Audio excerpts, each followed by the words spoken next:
Hi,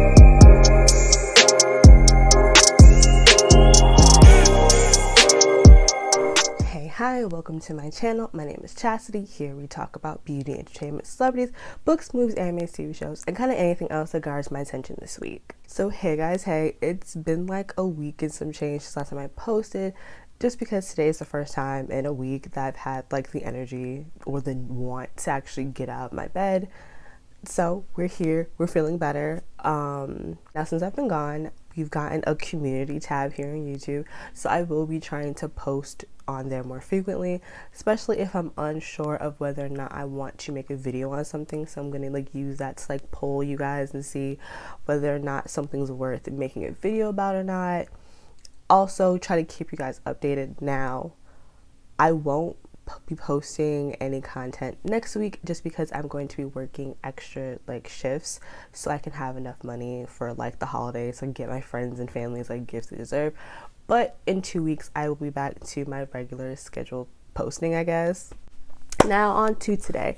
Today we're going to be talking about Brittany Renner, just because some of the conversation around her confuses me, because I genuinely thought we were all, at least on Twitter, on the same page about how we all felt about this woman. So Brittany Renner is a 29-year-old Instagram model with about 4.6 million followers. She had attended Jackson State University where she played soccer, and how she kind of got her notoriety and fame is from posting fitness content. In 2013, her first YouTube video, Brittany Renner's track circuit, went viral, and that helped skyrocket her follower count. And with the rise of her popularity, Brittany became connected to a lot of famous men in the industry. In 2018, she released her first book, Judge This Cover, where she gave all the details about everything that happened between her and these famous men. In the book, she did give them code names, but since the book's been out, people have been able to like decipher like what these code names mean and who she's actually talking about. Also, soon following the release of the book, in order to, get more eyes and attention towards it, she actually just started naming the men that she had been in multiple relationships with. In 2020, Brittany was dating basketball player PJ Washington, who was at the time 22 years old. And then in early 2020, around May, they welcomed their son. And then shortly after the birth of their son, Brittany just took the kid and dipped. Following that, Brittany decided to get on live to tell us how she used and discarded PJ, and that the only reason why she was with him was for his impending NBA checks, and that's why she got pregnant in the first place. She ran game on him. There's no denying that. Now, while doing my research, I've seen some places say that allegedly Brittany had known PJ since he was about 18 years old, and if that is true, that's fucking disgusting, and she very much so groomed him, if that is true, because all of that information is alleged. We weren't really there. We don't really know. I very much so remember when this whole situation came to light, because I saw a lot of people on social media like cracking jokes like this was funny. Like, Brittany very much so picked a young man who knew to money, knew to fame, knew to success, leached on him, used him, had a baby by him so she could get a check. And for some reason, to a lot of people, that was funny. To me, that was very predatory. Again, they have a 7-year age gap, and I know people were saying like he knew what type of person she was. Knowing what type of person someone is doesn't always stop you from falling. It don't, especially again, like, he's so young, right? And when you're dating someone that much older than you, you want to believe in them, you want to believe what they say to you. It's very easy to fall for the okie doke like that, especially, again, new to money, new to fame, new to success. And he has this very beautiful woman, because I will give Brittany that. She's a very beautiful woman, telling you how much she likes you, how much she wants you, like. But now, following the whole situation, I feel like the general consensus on Twitter, because I do know opinions are different on different social media platforms. The shit that fly on Facebook only flies there. The same goes for Twitter, Instagram, and TikTok. What flies on one platform does not fly on another. But at least here over on YouTube and Twitter, the general consensus of the demographic, the population, was that Brittany is a predator. And she has actively been called a predator by many people many a times. Now, this brings us to October 15th. Brittany had posted on Twitter a picture of her clearly on a college campus with the caption, "Hey Jackson State, hide your sons." And the good people of Twitter went on to light Brittany's ass up, okay?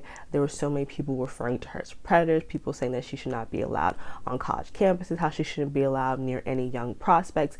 And honestly, it was really good to see like a woman actually being called out for her predatory behavior, because unfortunately, it doesn't happen enough, where it generally does feel like people don't care to protect boys and men from emotional, physical, and sexual abuse. I feel like it kind of gets swept under a rug, and when we're talking about it, you know, we never do bring up young boys. So it was really nice to see so many people be like, regardless of how pretty Brittany is, regardless of how bad she is in fact a predator, and people have consistently been calling out her behavior for what it is, predatory. So that was the conversation of Brittany over on Twitter.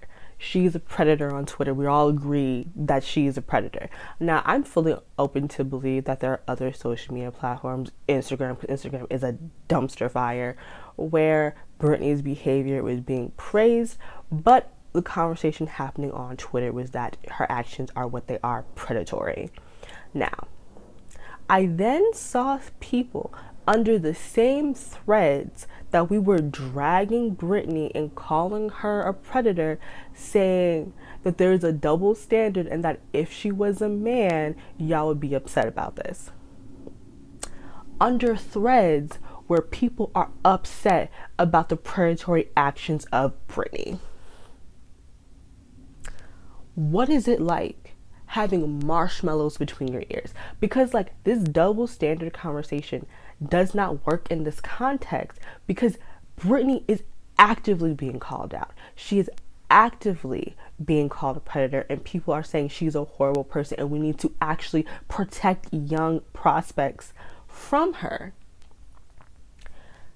How is this situation a double standard if the consensus, at least on Twitter, is that Brittany is a bad and disgusting individual, that she's horrible and a predator? You're literally commenting about a double standard that in this specific situation doesn't make sense. Again, I'm fully willing to believe that on other social media platforms, there's definitely going to be women praising Brittany for her behavior, but that's not Twitter.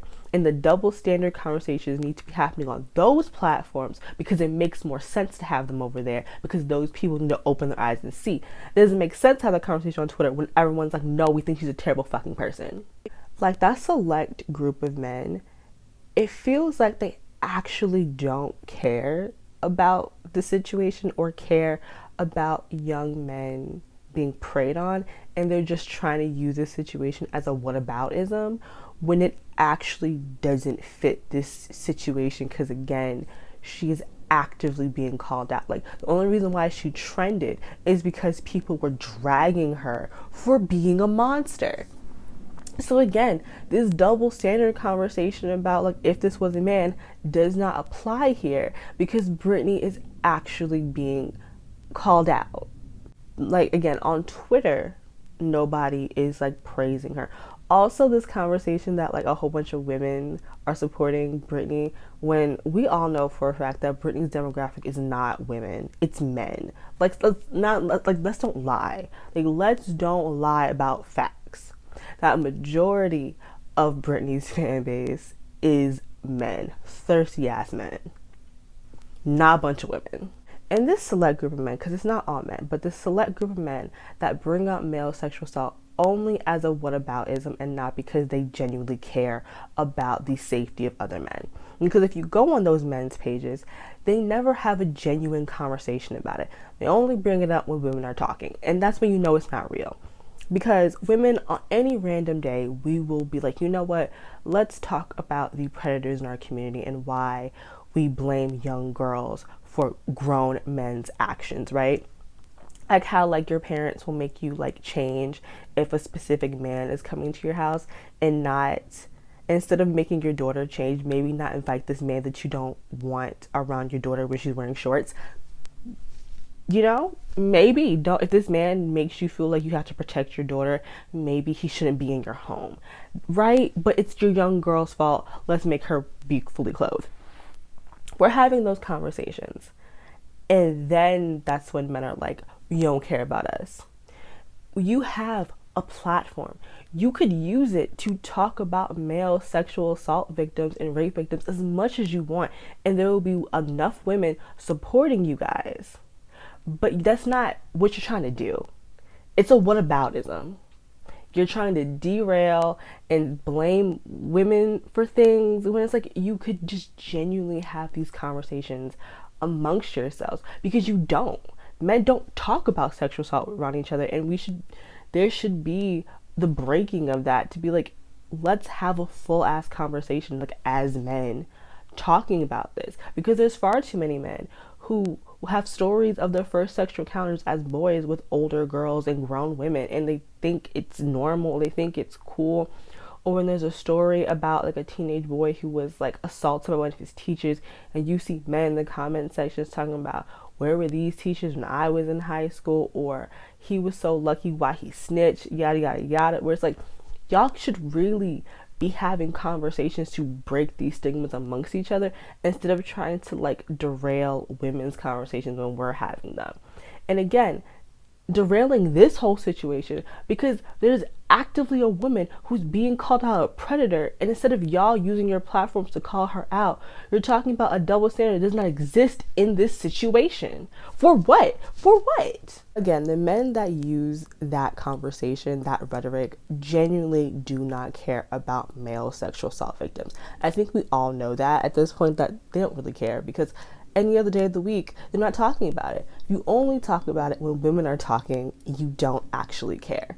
Because we all have a social media, we all have a platform, we can all start any conversation we want at any time of the day.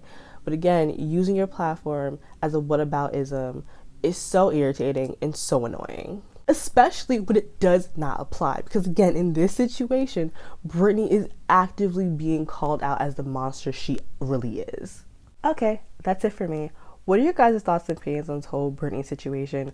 What are your guys' opinions on a specific group of men using male sexual assault as a whataboutism? And yeah, that's pretty much it. Don't forget to like, comment, and subscribe, and I'll see you guys in my next one. Bye, guys.